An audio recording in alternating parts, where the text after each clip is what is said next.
Let's take a 2-bar phrase that has a bass line in the first bar and a fill up in the upper register of the instrument in the second. Our bass line and all of our melodic, our filling material is in C minor, but that second chord in each 2-bar phrase is going to change throughout the exercise.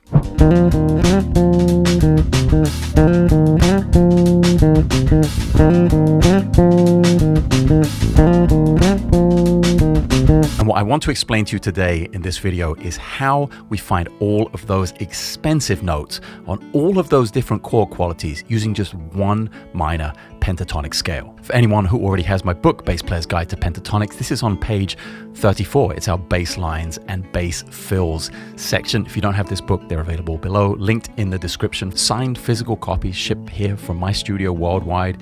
You can also get physical copies at Amazon, and you can get digital copies at my website. Everything comes with video, with standard notation, with bass tab, and with a ton of play-alongs, including all the material you're hearing in today's video. But what is it that makes these notes sound expensive and give your playing that kind of little advantage, that little edge, that little like, oh yeah, I kind of know what I'm talking about when it comes to harmony and melody?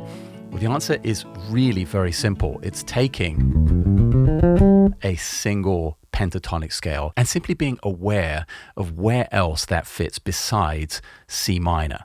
Now, in our very first example, we have this obviously very simple bass line, also based in C minor pentatonic.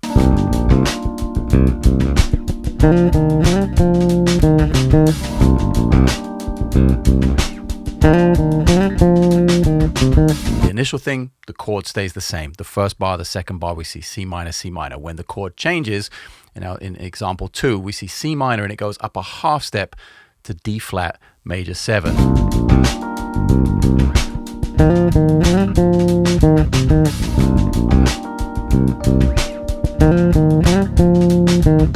You may think, wow, D flat is actually about as far away from C as you can possibly get. But when you break it down and you take out C minor pentatonic, when you play C minor pentatonic just from C to C,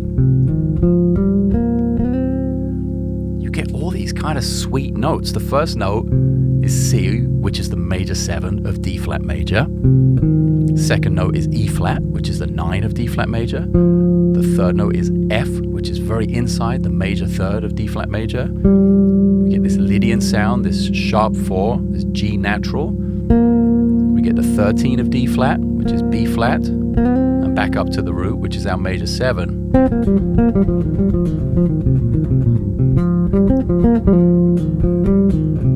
So when we have the lick that I included in the exercise, when we use that,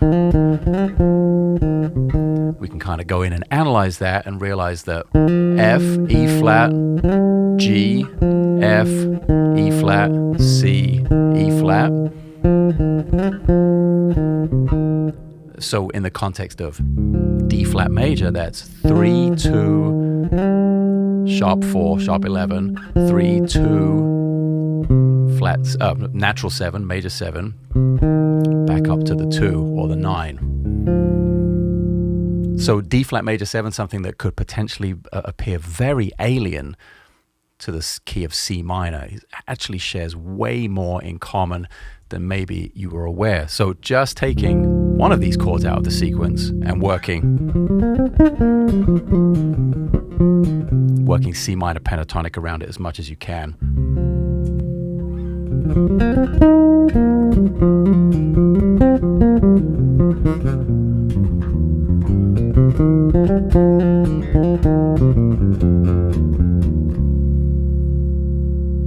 Can really start to expand your ear. That's one of my favorite things to do. Take one simple idea and move it to as many places on the neck as possible. Let's take a look at another chord that appears in this sequence, which is B flat 7 sus. Again, C minor pentatonic. We're going to play it from C to C. Totally different feeling this time from the D flat major 7. And this starts to get you into the world of, yes, it works on all these chords, but it's a totally different vibe on each of these chords as well.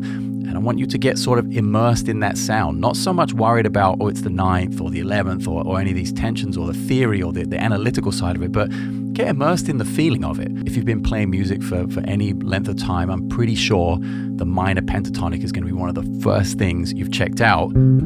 So hopefully that's not a technical hurdle for you right now. If it is, just approach it, take it slowly, work at your own pace, and simply run the scale up and down. You don't have to do anything fancy with it at all.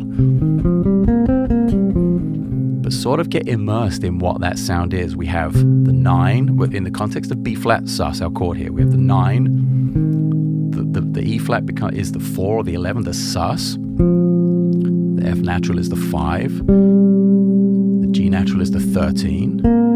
The B flat is the root. And we get the 9 again on top.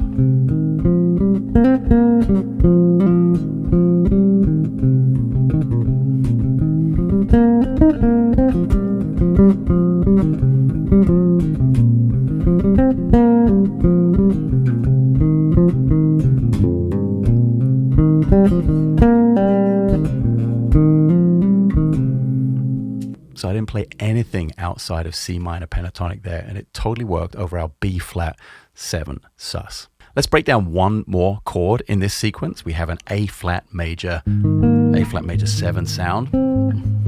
This sound right here, I'm gonna sustain that so we can play our C minor pentatonic over it. Same routine, but let's talk about which notes exactly we're getting from our C minor pentatonic.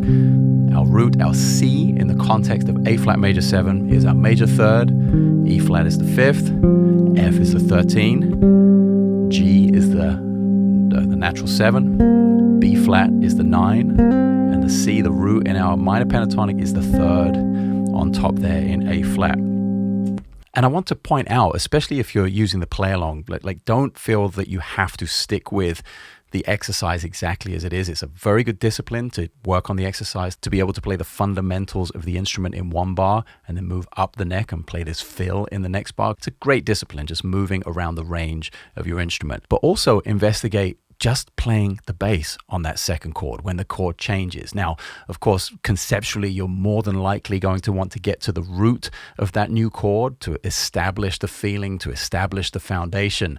But as you're constructing that bass line, perhaps it's time to start thinking about, yes, okay, first chord, C minor, second chord, D flat major 7, and yes, I want to establish that root of D flat, but I have these other options when I'm constructing my bass line that can come out of C minor pentatonic.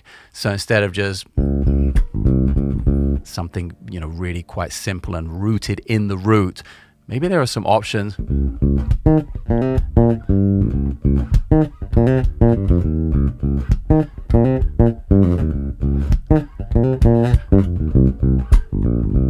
Maybe just working on a groove where you go back and forth between C and D flat major 7 will be a great place to start. Whether you do it with a backing track or not, it really doesn't matter. Just giving yourself that discipline of, okay, I'm going to that second chord. I know that second chord is D flat major. I know I want to be the rock, the foundation of the band in terms of establishing that root note. But I'm going to allow myself the freedom to work these other notes in, these other notes from C minor pentatonic that we all know now absolutely work in the context of this harmony. I'm going to leave you with some examples of me using the same framework, it's the same set of chords, the same play along, but instead of using the written fill that's in the book, I'm going a little bit outside of that, but I'm still staying within the confines of C minor pentatonic when it comes to playing that fill in the second bar of the 2-bar phrase. I really appreciate you sticking around, spending some time with me, talking about music, learning about the bass. If you dig what you're hearing, it really means a lot to me. If you subscribe to the channel and hit the like button, that really helps the channel grow. It helps me continue to make free content like this. And I'll see you all very soon.